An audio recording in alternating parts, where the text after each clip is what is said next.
నడిపించిన జైన్ గారికి వందనాలు చెల్లిస్తున్నాం. వెంకటేశ్వర గారికి ప్రైజ్ లార్డ్. వాక్యం అందించండి. అందరికీ వందనాలండి. ప్రభునామకు స్తోత్రాలు. మరి ఉదయకాలంలో మన ప్రభు అయిన యేసుక్రీస్తు వారిని స్తుతించటం మనకెంతో మంచిది. మరి ఈరోజు నేను ఆమోస్ గ్రంథం నుంచి కొన్ని అమూల్యమైన పాఠాలు గురించి చెప్పాలని ఆశపడుతున్నాను. గ్రేట్ లెసన్స్ ఫ్రమ్ ఆమోస్ గ్రంథంలో మొత్తం 9 చాప్టర్లు ఉన్నాయండి. 9లోనూ అద్భుతమైన పాఠాలు ఉన్నాయి. మనం ఏమి నేర్చుకోవాలి ఆయన యొక్క వాక్యాల నుంచి. ఆమోస్ గ్రంథము ఆయనే రాశారు. అయితే ఆమోస్ గ్రంథంలో ఫస్ట్ చాప్టర్లో ఆమోస్ గారి గురించి ఇంట్రడక్షన్ ఉంటుంది. తర్వాత ఆయనకు దేవుడి ద్వారా ఇచ్చినటువంటి దర్శనం ఉంటుంది. అలాగే రెండవది ఫస్ట్ చాప్టర్లోనే 3వ వచనం, 2వ చాప్టర్లోను 10 నుంచి 16లో దేవుని యొక్క తీర్పు ఉంటుంది. అట్లాగే ఆమోస్ గ్రంథం 3 నుంచి 6 చాప్టర్లో ఆమోస్ గారికి వచ్చినటువంటి 3 రకాలైనటువంటి ఆయన ఇచ్చినటువంటి ప్రసంగాలు ఉంటాయి. ఆమోస్ గ్రంథం 3 నుంచి 6 చాప్టర్లో 3 రకాలైనటువంటి ప్రసంగాలు. అలాగే ఆమోస్ గ్రంథము 7, 8, 9, 10వ వచనం వరకు మనం చూస్తే 5 రకాల ఆయనకి వచ్చినటువంటి దర్శనాలు ఉంటాయి. 5 రకాల దర్శనాలు ఇస్తాడు దేవుడు. మరి ఆయన నీతిమంతుడని, ఆయన గొర్రెల కాపరి, ఆయన ఫ్రూట్ పిక్కర్ అయినా కానీ ఆయన్ని వాడుకుంటాడు అనమాట. 5 రకాల దర్శనాలు వచ్చి రాజుకెళ్ళి చెప్పమంటాడు. అట్లాగే 5వదిగా ఆమోస్ గ్రంథంలో 9వ అధ్యాయం 11 నుంచి 16 వరకు దేవుని యొక్క ఉగ్రత ఉంటుంది. తర్వాత ఫైనల్గా దేవుని యొక్క విడుదల ఉంటుందన్నమాట. ఇవి మనం నేర్చుకుందాం ఈరోజు ఆమోస్ గ్రంథంలో.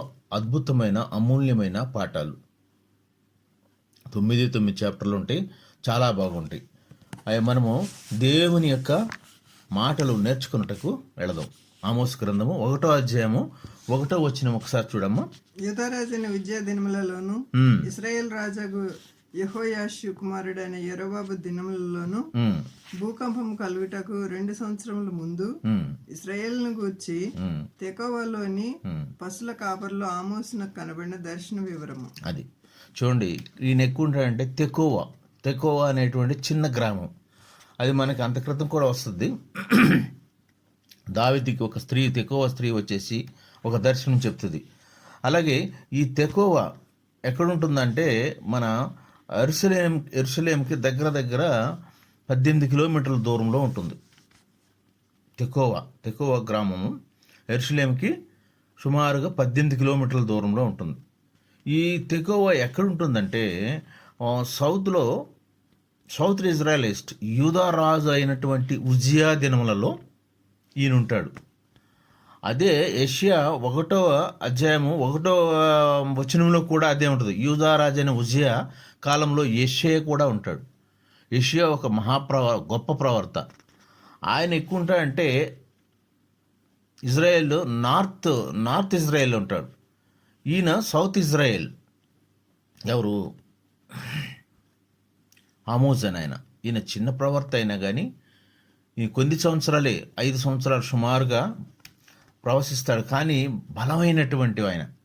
మిగతా ప్రవర్తన అందరూ ఎక్కడ ప్రసంగిస్తారంటే వాళ్ళున్న చోట. కానీ ఈయన అది కాదు. ఈయనున్నది యూదా రాజ్యంలో ఉంటే ఎక్కడికి వెళ్తాడు? ఇజ్రాయెల్ రాజ్యంలోని. మనకి ఇజ్రాయెల్ ఈ కన్ఫ్యూజన్ ఎప్పటి నుంచి వచ్చిందంటే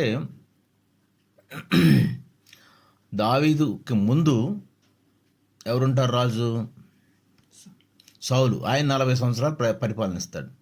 దావీదు ఒక 40 సంవత్సరాలు. దావీదు కుమారుడు సొలొమోను ఒక 40 సంవత్సరాలు. 3, 4, 12 120 సంవత్సరాలు వాళ్ళు పరిపాలించిన తర్వాత ఈ సొలొమోను కుమారుడు వస్తాడు. అప్పుడు సొలొమోను చేసినటువంటి ఈ విపరీతమైన ట్యాక్స్ వల్ల వీళ్ళంతా విడిపోవడానికి ప్రయత్నిస్తారు. అప్పుడు 2వ యరొబాము అని ఉంటాడు ఆయన. ఈయన దావీదు మనవుడైన యెరోబోము కాదు, ఇంకొక యెరోబోము. వాళ్ళు 10 గోత్రాలు తీసుకుని ఒక పక్క వెళ్తారు. 2 గోత్రాలు అంటే యూదాతో కలిపి ఒకటి, తర్వాత ఇజ్రాయేల్ ఇడిపోతారు. అక్కడ ఇడిపోయినప్పుడు అక్కడ నార్త్లో ఉన్న ఇజ్రాయెల్లో ఒక ప్రవక్త ఉంటాడు, సౌత్లో ఉన్న ఇజ్రాయెల్లో యూదాలో ఈయన ఉంటాడు. సో ఈయన ఇక్కడ నుండి బయలుదేరి ఎక్కడికి వెళ్తాడంటే నార్త్ ఇజ్రాయెల్కి వెళ్తాడు.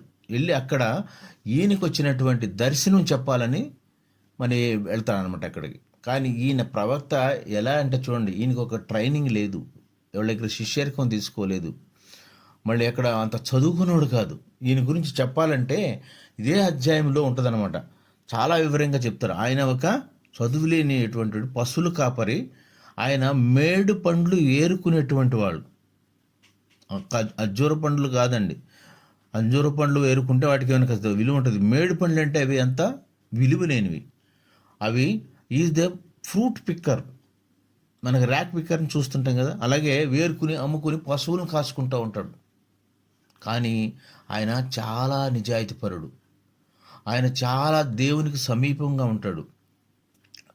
ఆయన నిజాయితీపరుడు, నీతిపరుడు. అదేవిధంగా ఆయన చాలా ఒబీడియంట్, హంబుల్. ఆయనకి దర్శనంలో మొదటి అధ్యాయంలో దర్శనం ఇస్తాడు. ఫలానా రాజు దగ్గరికి వెళ్ళి అక్కడ ఆ యెరోబోము అనే రాజుకు నువ్వు చెప్పాయా ఈ విషయాలు, వాళ్ళ చేసినటువంటి పాపాలు పండిపోయినాయి. 3 సార్లు 4 సార్లు ఆయన పాపాలు చూసి ఆయన నేను ఇంకా క్షమించకుందునా అంటాడు. అందుకనే మనం ఒకసారి క్రిందకి వెళ్ళి చూద్దాం. ఈయన ఎలాంటి వాడంటే, మరి ఇంకొక విషయం, ఈ ఆమోస్ అంటే అర్థం ఏంటంటే భారము మోయేవాడు. ఏంటండి? భారము మోయేవాడు, భరించేవాడు.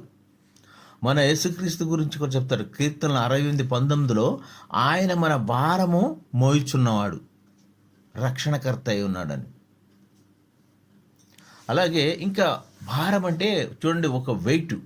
ఇప్పుడు చూడండి, ఏదన్నాను నేను ఇట్లాగా ఒక కప్పు పట్టుకుని ఇలా ఉన్నాను అనుకోండి, ఇందులో కప్పులో ఉన్న నీళ్లు చూస్తే ఒక 200 గ్రాములు ఉండొచ్చేమో, 200 ml.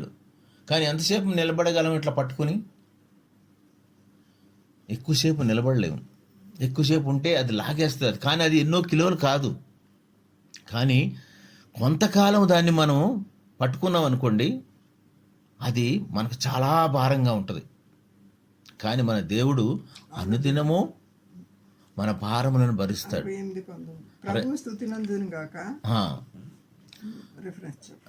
కీర్తనలు 68:19 కూడా మనం చెప్తాడు, ఆయన మన భారమును మోస్తాడు. ప్రభు అనుదినము ఆయన మా భారం భరించుతున్నాడు. అనుదినము ఆయన మన భారం భరిస్తాడు. అనుదినం దేవునే మన రక్ష.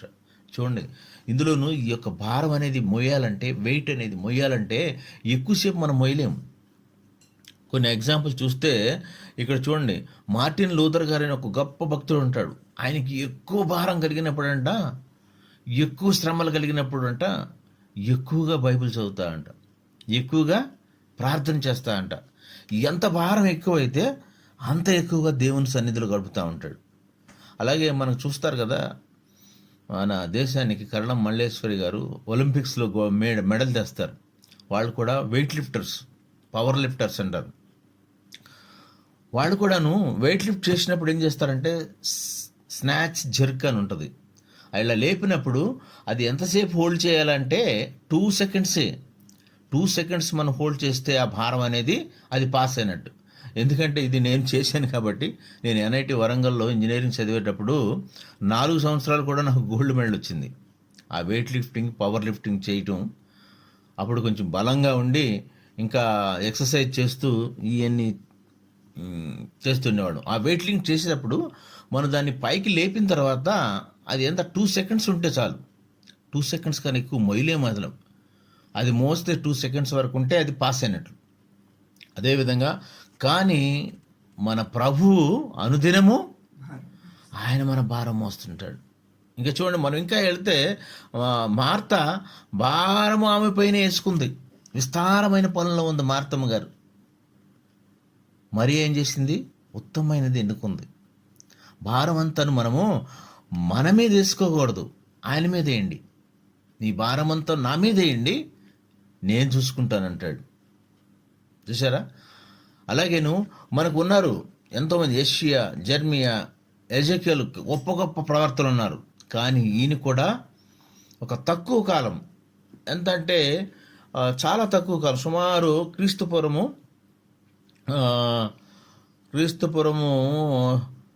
720 సంవత్సరంలో ఈయన ఒక 5 సంవత్సరాలు మాత్రమే ప్రసంగిస్తాడు. 5 సంవత్సరాలు, ఎక్కువ కాలము. క్రీస్తు శకము 760 నుంచి 755 ఆమోసు ప్రకటించినటువంటి దినాలు. అక్కడికి వెళ్ళి ఆయన దేవుని యొక్క ఉగ్రత గురించి ఈయన రాజుకు చెప్తాడు. మన ఊర్లో మన చోట చెప్పడం అంటే ఓకే, వేరే చోటకి వెళ్ళి చెప్పాలంటే ఎట్లాగో తెలుసా? అమ్మో ఈయన ఏంటి, ఎక్కడి నుంచి వచ్చాడు, ఏమైనా వేగులు వారేమో, స్పై ఏమో, ఎందుకు వచ్చాడు అని అనేక రకాల అనుమానాలు. మరి అవసరమైతే వాళ్ళని కొడతారు కూడాను. కానీ దేవుని యొక్క పిలుపుని బట్టి ఈయన ధైర్యముతో, ఎంతో ఒబీడియంట్గాను. మరి ఈయన ఎవరండి? చదువు లేనివాడు, స్థానం లేనివాడు. కానీ మన ప్రభువు చదువు చూడడు. నీకు ఉన్న ఎంటెక్లు, ఎంబీఏలు, పిహెచ్డీలు అవేం చూడడు. నువ్వు దేవునికి ఎంత దగ్గరగా ఉన్నావు, నీకు చదువు ఉందా కాదు, సమాధానం ఉన్నావా, దేవునితో సరిచేసుకుని ఉన్నావా, దేవునికి మరి దగ్గరగా ఉన్నావా, అవి చూస్తాడు దేవుడు. అలాంటి ఒకసారి చూద్దామండి ఎలాంటి వాళ్ళని ఎన్నుకుంటాడో మన దేవుడు. మనకి బైబిల్ గ్రంథంలో క్లియర్గా రాయబడి ఉన్నది. మత్తయి 23:4 ఒకసారి చూడండి. మత్తయి 23:4 మన ప్రభువు మాట్లాడుతుంటాడు.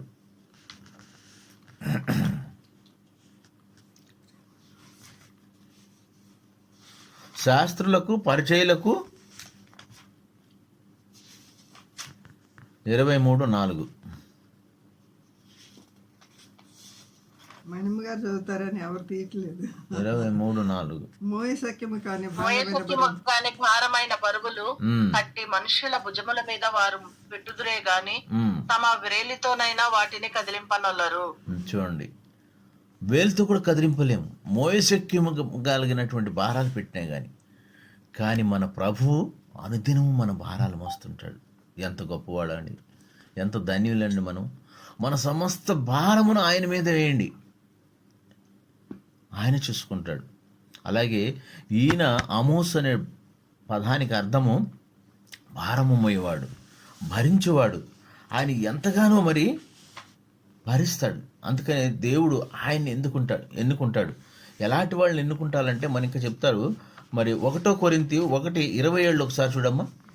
1 కొరింథియన్ ఏ శరీరియు దేవుని ఎదుట అతిశయింపకుండునట్లు జ్ఞానులను సిగ్గుపరచుటకు లోకములో నుండి వెర్రివారిని దేవుడు ఏర్పరచుకొని అన్నాడు. చూడండి ఎట్లాంటివాడిని, వెర్రివారిని. బలవంతులైన వారిని సిగ్గుపరచుటకు లోకంలో బలహీనులైన వారిని దేవుడు ఏర్పరచుకొని అన్నాడు. 28 వరకు.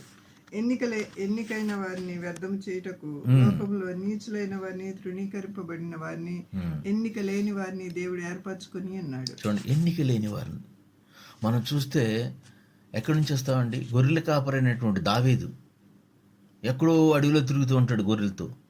మరి ప్రవర్త వచ్చి చెప్పి మరి ఆయన ఎన్నుకుంటాడు, ఆయన మహారాజుగా చేస్తారు. మోసే గారిని చూడండి, ఆయన నోటి మాలిన్యం కలిగినటువంటి వాడు, నత్తివాడు. అయ్యా నేను మాట్లాడే సరిగా రావయ్యా అంటే, నువ్వేం పర్లేదు, నా చేతిలోకి వస్తే నేను దిద్దుకుంటాను నేను అని మోసే అని ఎన్నుకుంటారు. ఎంతమంది అండి మనం చూస్తే. అలాగే మరియమ్మ తల్లిని కూడా, ఆమె గనురాలు, పేదరాలు అయినా కానీ ఒక పరమ తండ్రి మరి ఆమె గర్భంలో రావడానికి ఇష్టపడతాడు.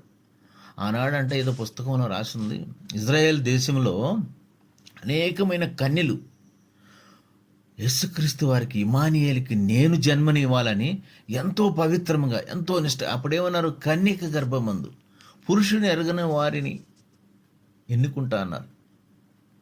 ఆయన ఎన్నుకునేది ఎవరిని చూసారా? రూతుని ఎలా ఎన్నుకున్నారు? యేసుక్రీస్తు వంశావళిలో రావాలంటే రూతు స్థితి చూడండి. అట్లాగే మన ప్రభు ఎవరిని? ఎన్నిక లేనటువంటి వాడు, పేదవాళ్ళని, పరిశుద్ధులను ఎన్నుకుంటారు.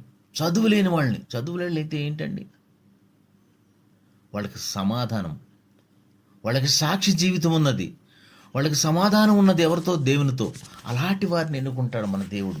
ఈ యొక్క పేదవాడు, ఫ్రూట్ పిక్కర్, గొర్రెలు కాసుకునేవాడు, ఈయన ఎన్నుకుని ఆ రాజు దగ్గరికి వెళ్ళి మళ్ళీ చెప్పమంటారు. వీళ్ళు చూడండి, మనం ఇంకా చూస్తే ఇందులో చాలా విషయాలు ఉన్నాయి. ఇక్కడ సౌత్ ఇజ్రాయెల్ నుండి నార్త్ ఇజ్రాయెల్కి వెళ్తాడు ఈయన ప్రవచించడానికి. ఆమోస్ ఈయన వేగులు వారే అనుకుంటారు, అనేక విద్య లేని వాడు అనుకుంటారు. అక్కడ ఉన్నటువంటి అమధ్య అనేటువంటి ఒక యాజకుడు ఉంటాడు. అమధ్య అనే యాజకుడు ఈయన పైన కంప్లైంట్ చెప్తాడు, రాజా మరి మీ దగ్గరికి యెరొబోము దగ్గరికి వెళ్ళి చెప్తాడు అనమాట, మీ దగ్గరికి ఒక ప్రవర్త వస్తున్నాడు, అయా మిమ్మల్ని చంపబడతారంట, నాశనం, ఈ రాజ్యం అంతా నాశనం అయిపోద్దంట, ఆయన మాట నమ్మకండి అని ఎంతోగానో మరి ఆయనని హెచ్చరిస్తాడు. ఒకసారి చూద్దామండి.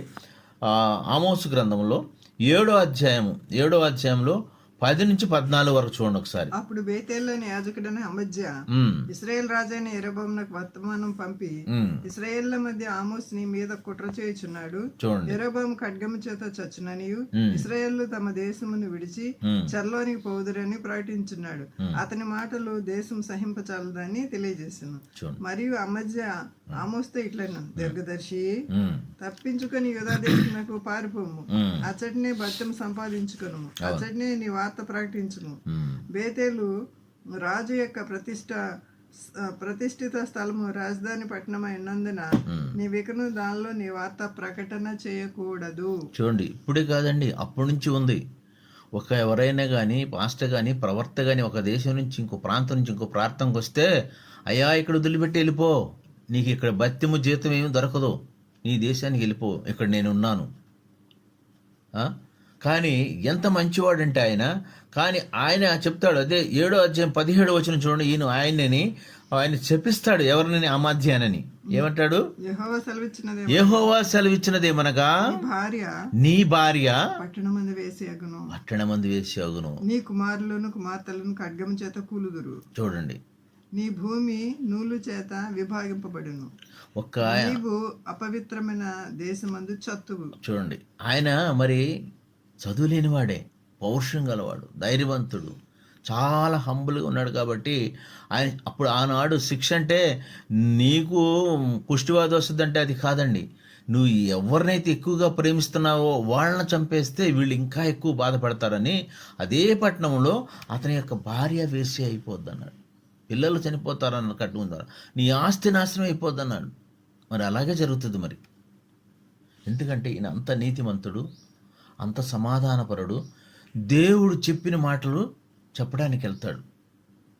దేశం వెళ్ళి అక్కడ ఈయన ప్రవచిస్తాడు.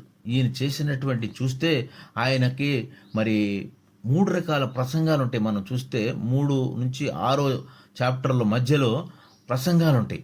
ఇవన్నీ చూడటానికి మనకి టైం చాలదు. కానీ ఆమోసు మరి ఇంకొక మాట చూద్దాం. చూడండి, ఇదే 3వ అధ్యాయం 17వ వచనం చూడండి. ఆమోసు 12. ఒక గొల్లవాడు సింహము నోటి నుండి తప్పించుకొనుడు. యెహోవా సెలవిచ్చినదేమనగా, గొల్లవాడు సింహము నోటి నుండి 2 కాళ్ళనైనను చెవి ముక్కునైనను విడిపించుకున్నట్లుగా షోమ్రోన్లో మంచముల మీదను బుట్టాలు వేసిన శైల మీదను కూర్చుండి ఇశ్రాయేలు రక్షింపబడుదురు. అదే 5:19 కూడా చూడండి, ఒకడు సింహం వద్ద నుండి తప్పించుకొనగా ఎలుగుబంటి ఎదురైనట్టు వాడు ఇంటిలోనికి పోయి గోడ మీద చేయవేయగా పాము వాడిని కరిచినట్లు ఆ దినం ఉండును. చూడండి, వీళ్ళు చేసిన పాపాలకి వీళ్ళ పాపం వెంటాడుతూ ఉంటుంది. సింహం నోటి నుంచి తప్పించుకుంటే ఎలుగుబంటి ఉంటుంది. ఎలుగుబంటి నోటి నుంచి తప్పించుకుని ఇంట్లోకి వచ్చి దాని ఇంట్లో హాయిగా గోడ మీద చేయబెడితే పాము కాటు వేస్తుందంట. వీళ్ళ పాపాలు ఒక్కసారి కాదండి, యెహోవా సెలవిస్తూ ఉంటాడు. 3-4 సార్లు అయినా సరే నేను ఇంకా శిక్షించుకుందునా? వాళ్ళు ఎలాంటి పాపాలు చేస్తారంటే ఇక్కడ ఉన్నటువంటి వాళ్ళు సుమారుగా 25 రకాలటువంటి తప్పిదాలు, మిస్టేక్స్, పాపాలు చేస్తారు. ఒక్కసారి కొన్ని చూద్దాము, మరీ ఎక్కువ వద్దు. వాళ్ళు ఎలాంటి పాపాలు చేశారంటే భయంకరమైన 25 రకాల పాపాలు చేశారు. అది 2వ అధ్యాయం 4వ వచనం ఒకసారి చూడమ్మా.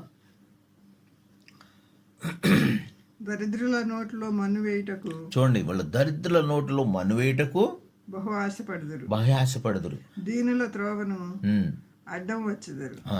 తండ్రి కుమారుడును ఒకే దాన్ని కూడిన అపరిశుద్ధ నామము. చూడండి ఎంత భయంకరమైనట్టు వ్యభిచారము. తండ్రి కుమారుడు ఒకే దాన్ని కూడతారంట. మన యెహోవా దేవునికి అతి ఇష్టం లేనటువంటివి ఏంటంటే వ్యభిచారం. దానివల్ల చాలా అసహించుకుంటాడు. ఇంకోటి విగ్రహారాధన. క్రైస్తవులైన మనము ఈ రెండిటికి చాలా దూరంగా ఉండాలి, వ్యభిచారము, విగ్రహారాధన. అది 2వ అధ్యాయం 7వ వచనం కూడా ఒక్కసారి చూడండి. అదే చదివాను, కొంచెం పైన చదువు. 8 2:8. ఉంచబడిన బట్టలను అప్పగింపక వాటిని పరుచుకొని బలిపీఠములన్నింటి వద్ద పండుకొందురు. జుల్మానా సొమ్ముతో కొన్న ద్రాక్షారసములను దేవుని మందిరంలోనే పానము చేయుదురు. 3:10 చూడండి, 3:10లో కూడా వాళ్ళ పాపాలు చెప్తారు. వారు నీతి క్రియలు తెలియక తమ నగరంలో బలాత్కారము చేతను దోపుడు సొమ్ము చేతను సొమ్ము సమకూర్చుకొందురు.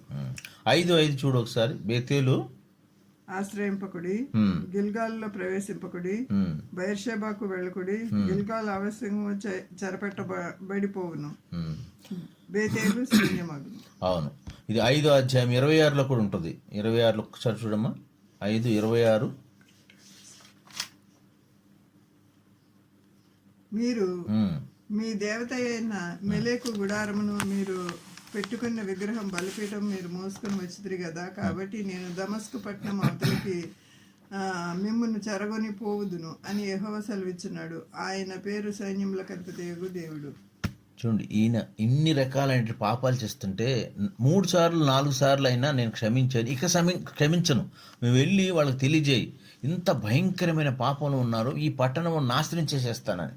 కానీ వాళ్ళు వినరు. కానీ ఈయన చెప్పిన తర్వాత సుమారు 38 సంవత్సరాల తర్వాత ఆ ప్రాంతమును, ఆ దేశమును మరి వేరే రాజులకు అప్పచెప్తాడు. ఎవరికండి అప్పచెప్పేది? అషూర్ రాజులకి వీళ్ళు అప్పచెప్తారు. ఒకసారి చూద్దాము. ఇది ఈయనకు వచ్చినటువంటి 5 రకాల దర్శనాల్లో కొన్ని చూద్దాం. ఒకటి మిడతల దండు. 7వ అధ్యాయం చూడము ఒకసారి. 7వ అధ్యాయము ఆమోసు 7వ అధ్యాయం 1-3లో ఆయనకి మిడతల దండును చూపిస్తాడు. మిడతల దండు కానీ వచ్చిందంటే ఏమంటే తెలుసా? పచ్చనవని తినేసి పంటలు పాడు చేస్తాయి. మొదటి వచ్చిన 7:1 కడవరి గడ్డి మొలిచినప్పుడు ప్రభువైన యెహోవా మిడతలను పుట్టించి దర్శన రీతిగా దాన్ని నాకు కనపరిచి, ఆ గడ్డి రాజునకు రావలసిన కోత అయిన తర్వాత మొలిచినది. నేలను మొలిచిన పచ్చికంతయు ఆ మిడతలు తినివేసినప్పుడు ప్రభువైన యెహోవా నీవు దయచేసి క్షమించుము, యాకోబు కొద్ది జనము గలవాడు, అతడు ఎలాగ నిల్చును అని నేను మనవి చేయగా యెహోవా పశ్చాత్తాపడి అది జరగదని సెలవిచ్చాడు. చూడండి, ఈ యొక్క దర్శనంలో ఇట్లా ఉగ్రత వస్తుంది. కానీ ఈయన ఎంత మంచివాడంటే ఆమోసు, అయా ఎందుకు మరి నాశనం అవుతుంది అని ఈయన ప్రార్థించినప్పుడు సరే అది జరగకున్నట్లు నేను చేస్తానంటాడు. అలాగే మరి అగ్ని దర్శనం ఆయనకు వస్తుంది. అగ్ని కుమ్మరిస్తానంటాడు. ఆమోసు 7:4-5లో కూడాను అగ్ని కుమ్మరిస్తానని అంటాడు. అప్పుడు అంటే వద్దు నాయన నేను ప్రార్థన చేస్తాడు. సరే నేను దీన్ని కూడా తొలగిస్తున్నాను అంటాడు. మరి అలా 7 చూడము ఒకసారి. అది ఇంకొక మట్టపు గుండు. చూడండి, మట్టపు గుండు అంటే తెలుసా మీకు? మనం ఏదైనా కన్స్ట్రక్షన్ చేసినప్పుడు ఒక గుండు ఉంటుంది, ఒక దారం కట్టి దాన్ని analysis exactly it will show the 90 degrees ఉండినట్టుగా సమానత్వం కోసం. సమానత్వం లేనప్పుడు, సమాధానం లేనప్పుడు ఇలాంటి మరి మట్టపు గుండు అనేది వాడతారు. అట్లాగే ఇంకా చూస్తే మరి ఈయన చూసినటువంటి దర్శనాలు పండగంప వేసవకాలపు 8:1లో ఉంటుంది చూడండి. అది వేసపు కాలపందు పండ్లగంప. పండ్ల అంటే ఏంటండి? పాపానికి పరికత్వం. పండు అంటే పండిపోయింది. ఇలాగే దర్శనాలు వస్తుంటాయి. మాకు 9:1 చూడు ఒకసారి. యెహోవా బలిపీఠం నాకు పైగా నిలిచి ఉండుట నేను చూసాను. దేవుని దర్శనం కలిగింది అక్కడ. ఇక్కడ చూడండి, ఈయనకి 5 రకాల దర్శనాలు ఇచ్చి హెచ్చరిక చేస్తారు. కానీ వాళ్ళు ఎప్పటికీ మారరు. వాళ్ళు మారకుండా అట్లా ఉండి చివరికి వాళ్ళంతా కూడా వేరే రాజుకు చెరకొనబడి అక్కడ నాశనం అయిపోతాడు. కానీ దీని నుంచి మనం నేర్చుకోవాల్సింది ఏంటంటే, మనము ఎన్ని సంవత్సరాల తర్వాత ఈయన ప్రవశించిన 38 సంవత్సరాల తర్వాత అసూరుల చేతిలోకి వెళ్ళిపోతారు. సుమారుగా క్రీస్తు పూర్వం 722 సంవత్సరంలో వీళ్ళు తీసుకెళ్ళిపోయి అక్కడ వాళ్ళకి తిరిగి రాలేదు, అక్కడ నాశనం అయిపోతారు. అటు ఈయన ఎలాంటి ప్రవర్త అంటే పేదవాడైనాను, చాలా నీతిమంతుడు, సమాధానపరుడు, మరి దేవునికి లోపడేటువంటి వాడు, ఎంతో ధైర్యస్తుడు. వేరే దేశం నుంచి వేరే దేశానికి వచ్చి హంబుల్గాను చిత్రుల మధ్యలో వాక్యమును ప్రకటిస్తాడు. ఈ గ్రంథం నుండి మనం ఏమి నేర్చుకోవాలనుకుంటే దేవుని యొక్క వాక్యమును మనం చాలా హంబులుగా ఆయన ప్రసంగాన్ని, ఆయన మాటలను వినాలి. తర్వాత ఆయన మరి మనకి ఎలాంటి హెచ్చరికలు ఇస్తాడో అవన్నీ కూడా ఆచరించాలి. ఎలాంటివి ఎప్పుడైనా సరే మిమ్మల్ని వాడుకుంటారు. ఒకసారి చూడండి, 1 కొరింథీ 7:24 ఉంటాడు. ఏ పరిస్థితిలో ఉన్నా కానీ, ఎలాంటి వాడైనా కానీ, ఏ స్థితిలో ఉన్నా కానీ మనలను, నిన్ను నన్ను కూడా దేవుడు వాడుకుంటాడు. నీ స్థితి చూడడు ఆయన, నీ యొక్క స్టేటస్ చూడడు. ఒక్కసారి చూడండి అమ్మ, ముగించేస్తా నేను. 1 కొరింథీ సహోదరులారా, మనుషుడును ప్రతి ఏ స్థితిలో పిలువబడినా ఆ స్థితిలోనే దేవునితో సహవాసము కలిగి ఉండవలెను. అవును, చూడండి, మనము ఆయన ఎవరినైనాను, ఎప్పుడైనాను, ఎలాగైనాను, ఏ స్థితిలోనైనా సరే పిలవగలడు. మరి మీరు సిద్ధంగా ఉండండి. నిన్ను నన్ను కూడాను, నీకు చదువు ఉందా, స్టేటస్ ఉందా, ఆస్తి ఉందా, ఇవేని చూడడు. మనం దేవుని సేవను చేయటానికి వెళ్ళాలంటే, మరి చూడండి, దేవుని సేవను చేయాలంటే ఒక అందురాలు అనేటువంటి ఫ్యాన్సీ క్రాస్ బీ అని ఒక లేడీ ఉంటుంది. ఆమె పుట్టుకతోనే బ్లైండ్. ఆమె పుట్టుకతో బ్లైండ్ అంటే ఏమి తెలియదు కదా, కొంతకాలం కళ్ళు ఉండిపోయినాయి అంటే. ఆమె సుమారుగాను 8,000 పాటలు రాసింది. వండర్ఫుల్ సాంగ్స్ అనమాట. అమేజింగ్ గ్రేస్ అని ఒక పాట, ఫేమస్ పాట ఉంది, మీకు అందరికి తెలిసి ఉంటుంది ఇంగ్లీష్లో. అట్లా ఇంకొక అతను ఉంటాడు, ఆయనకి చేతులు లేవు కానీ కాళ్ళతోనే గిటార్, హార్మోనియం వాయించేసి ఎంతో మరి దేవుని సేవ చేస్తారు. దేవుని సేవ చేయాలంటే మైక్ వచ్చేసిన తర్వాత వాక్యం చెప్పడం పాటలే కదండి.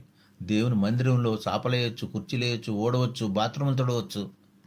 మరి ఇంకొకటి, ఒక గొప్ప సేవకుడు ఫ్లైట్లో వెళ్ళి మరి ఒక ప్రసంగం చేస్తుంటే అక్కడ ఒక బాత్రూమ్ను కడుగుతూ ఒక మనిషి వస్తుందంట, సిస్టర్.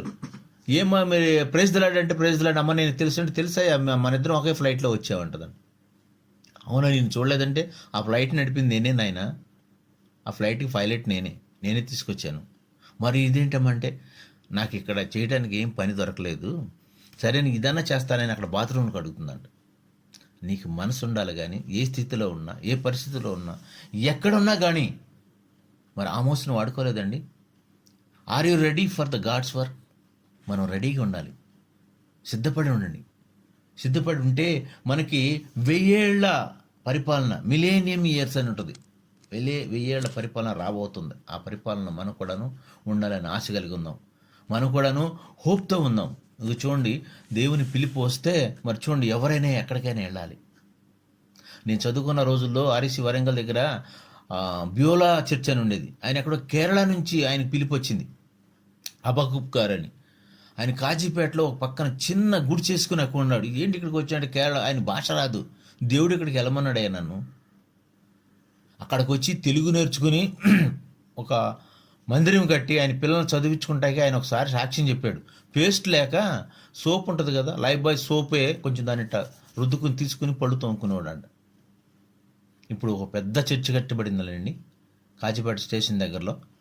అట్లాగే దేవుని యొక్క పిలుపు కోసం మనం ఎదురు చూద్దాం. నువ్వు ఏ పరిస్థితిలో ఉన్నా, ఎవడవైనాను, ఎక్కడున్నాను, మరి దేవుడు మనల్ని వాడుకుంటాకి ఆయన ఇష్టపడితే, ఆయన మనకు కావాల్సింది ఏంటి, ఆయనకు సమీపంగా ఉండాలి, అవైలబుల్గా ఉండాలి, ఆయన చెప్పింది యాక్సెప్ట్ చేయాలి. దేవుడి కొన్ని మాటలు దీవించిన గాక. చిన్న ప్రార్థనతో మనం ముగించుకుందామండి. మహాపరిశుద్ధుడైన పరలోకపు తండ్రి, జీవము గల దేవ, ఇదిగోనైనా ఆమోస్ గ్రంథము గురించి మీరు చెప్పిన పాఠాలు బట్టి మీకు వందనాలు, స్తోత్రాలు ప్రభువా.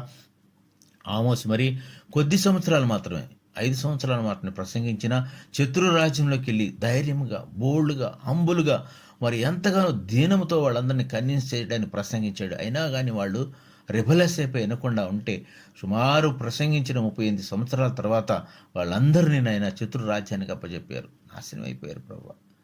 ఆయన వాడుకుంటాకి నాయన, ఆయనలో ఉన్నటువంటి మరి ఏ యోగ్యత చూడలేదు, ఆయన క్వాలిఫికేషన్ చూడలేదు. ఆయన ఫ్రూట్ పిక్కర్గా ఉన్నట్టు మేడు పండ్లు ఏరుకునేటువంటి ఆయన పశువులు కాసుకుని గొర్రెలు కాసుకునేటువంటి వాడు, విధి లేనటువంటి వాడిని ఎన్నుకుని నాయన మహాప్రసంగం చేశారు నాయన. ఆయన యొక్క అమూల్యమైన పాఠాల ద్వారా మేము కూడా నేర్చుకోవాలి. మేము కూడా సిద్ధపడి ఏ స్థితిలో ఉన్నా కానీ మీ పిలుపు వస్తే వెళ్ళి సేవ చేయడానికి మరి మేము రెడీగా ఉండటానికి మమ్మల్ని సిద్ధపరచమని, కొన్ని వాక్యములను కొన్ని మాటలు దీవించి ఆశీర్వదించమని యేసుక్రీస్తు వారి పరిశుద్ధ నామమును బట్టి ప్రార్థించి వేడుకుంటున్నాము తండ్రి. Amen. Praise Lord. Amen. Praise Lord. చక్కటి వాక్యం అందించిన వెంకటేశ్వర గారికి వందనాలు చెల్లిస్తున్నాం. వందనాలు. ఆమోస్ గ్రంథం నుంచి మనకి ఎన్నో పాటలను, అమూల్యమైన పాటలను మనకు అందించిన వెంకటేశ్వర గారికి వందనాలు చెల్లిస్తున్నాం. మన భారాన్ని ఆయన మీద మోపి మనం